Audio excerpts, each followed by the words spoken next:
Welcome to the Banker Lamp. Please enjoy the video. You begin by collecting what Uscis needs now, your receipt numbers or A number, plus the exact old and new mailing addresses. Once done, choose the fastest path, online AR11 if you have your account and receipts, or a paper AR11 mailed in if not. Make sure to note the date you moved. This matters for compliance. You'll also prepare contact info and supporting ID. Do this before moving to forms so you won't pause mid-process. Now you complete the actual update. If online, log in, select the case, and choose change of address. Follow prompts and paste exact address details. If using the paper AR11, fill clearly and mail per instructions. Keep a copy.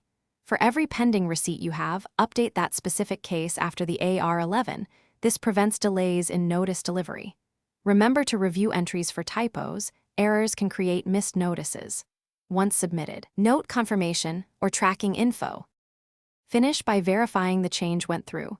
Save the online confirmation, take screenshots, or keep certified mail receipts. Then monitor your Uscis account and physical mailbox for any follow-up. If you don't see confirmation within the expected timeframe, don't wait. Contact Uscis via the contact center or file an online case inquiry citing your receipt numbers. One key troubleshooting tip: if a notice was sent to the old address, request a reissue and provide proof of your mailed AR11 and move date to resolve it quickly.